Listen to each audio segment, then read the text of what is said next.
Heifetz, un nom qui depuis 30 ans s'imprime en lettres d'or sur les affiches de concerts des deux continents.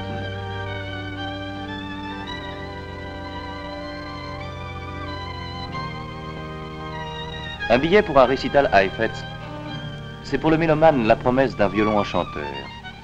Car au royaume des virtuoses qui jouent de cet instrument capricieux, Jascha Heifetz est parmi les plus grands.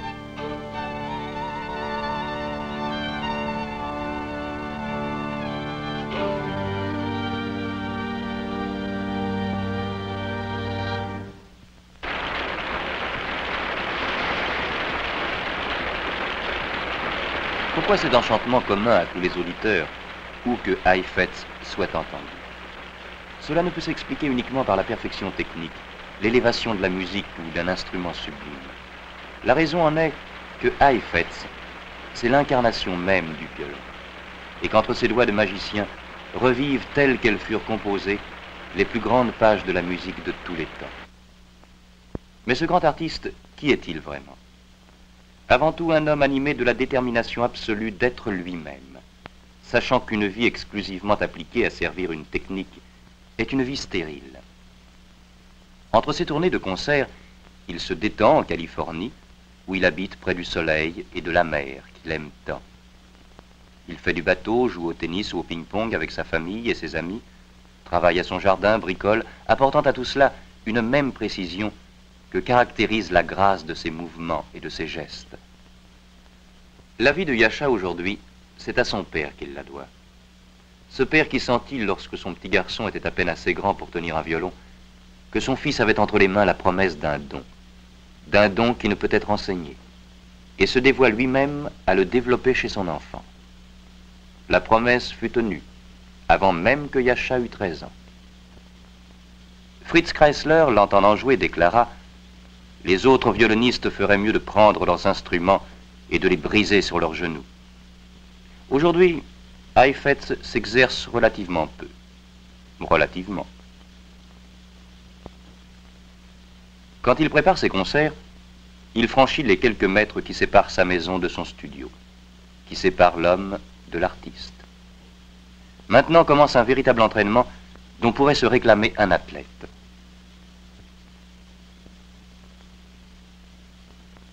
Voici son sanctuaire, comme il l'appelle, studio qu'il a conçu lui-même, où il trouve des appareils qui lui permettent de contrôler l'acoustique.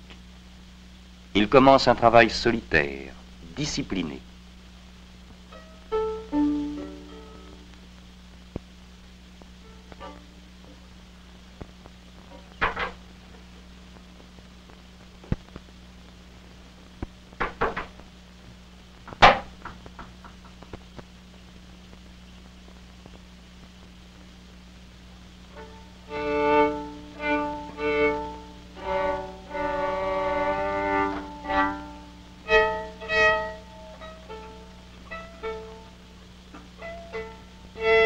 Si pendant un mois il n'a pas joué, il doit s'entraîner peu à peu, comme tout sportif et pour les mêmes raisons.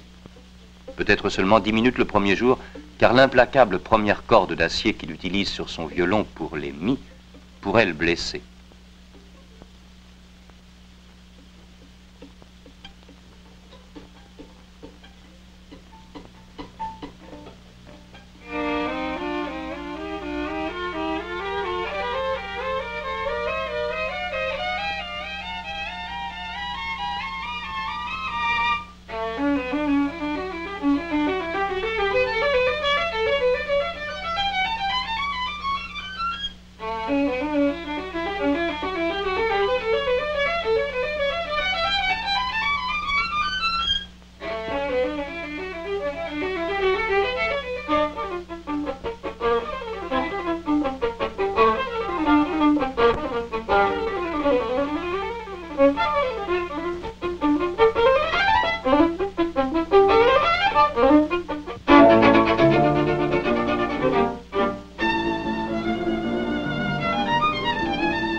Un long travail de 3 mois l'amènera à une forme technique et physique parfaite.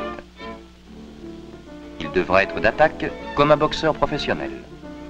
Car pendant un concert normal d'1 heure et demie, il lui arrive de perdre jusqu'à 3 livres. Ce n'est que lorsque ce summum est atteint que commencent les véritables répétitions. Fini le violon où l'on fait des gammes. Heifetz sort de leur étui 2 violons célèbres. Un Stradivarius fabriqué en 1731 et un David Guarneri de 11 ans plus jeune. Le vernis utilisé par les illustres luthiers de Crémone a été analysé chimiquement. Les dimensions des instruments reproduites au millième de millimètre. Mais le secret de leur sonorité n'a pu être éclairé. Ils restent enterrés avec leur créateur. Heifetz y tient comme à sa propre vie, les prenant en ses mains comme un objet sacré. Heifetz préfère généralement le Guarneri au Stradivarius, dont il trouve la sonorité moins ferme, quoique également belle.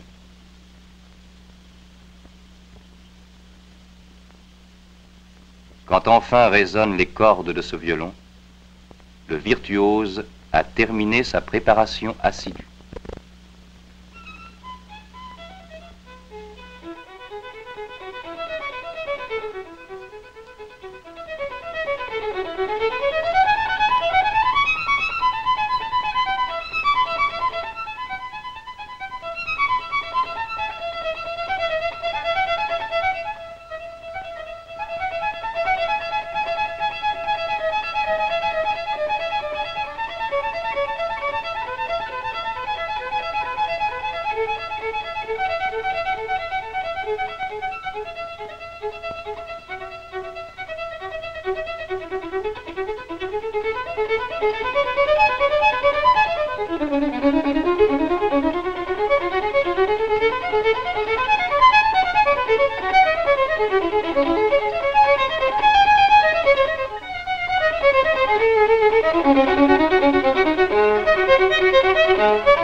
C'est plus d'une vie de travail et d'exercice qui tient dans ces quelques minutes de musique. Heifetz a passé des heures sans fin à déchiffrer et redéchiffrer cette musique qu'il a peut-être déjà jouée des milliers de fois auparavant. Avec un sens presque fanatique de l'intégrité, il sent qu'il est constamment sous la menace de jouer en automate. Ou, pire, de jouer d'une manière incorrecte. Aussi, chaque morceau de son répertoire est-il étudié avec soin, méticuleusement répété, jusqu'à ce qu'il soit satisfait de chaque note et que chaque nuance subtile de son interprétation transcrive la volonté présumée du compositeur. Alors, et alors seulement, Heifetz sait et sent qu'il est prêt pour paraître en public. Pour un récital Claude Debussy, il demande à son accompagnateur une ultime répétition de La fille aux cheveux de lin.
Georges Bernaccio, après avoir entendu jouer à Heifetz, lui écrivit « Une telle perfection provoque la colère des dieux.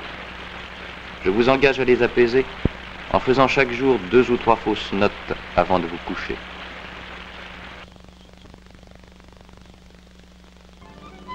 Mais Heifetz est un homme inflexible, même un peu entêté. Il va toujours à la recherche d'une perfection, écoutant et réécoutant les morceaux qu'il a enregistrés, quémandant des critiques. Il essaie, par des auditions répétées de ses disques, de toujours s'améliorer.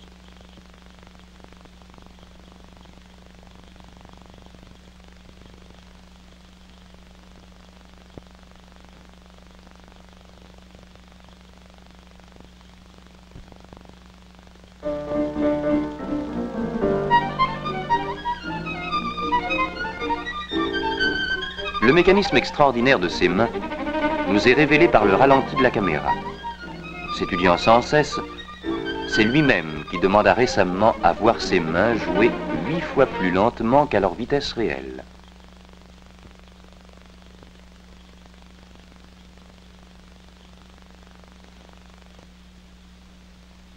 Mais c'est ainsi que le public les voit.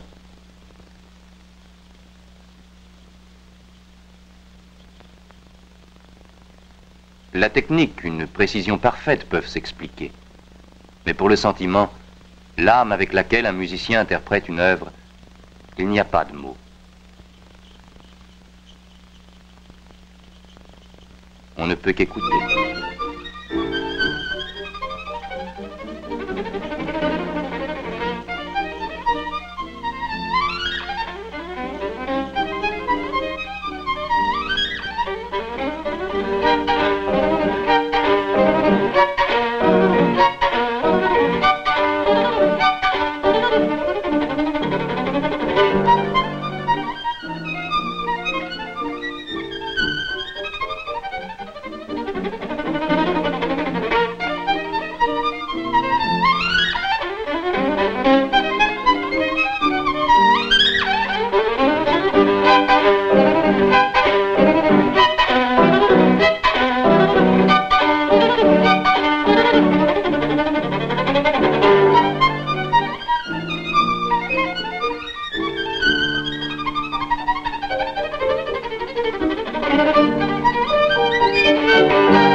Avant que ne se termine un concert, Heifetz lui-même est devenu un instrument sur lequel joue l'auditoire.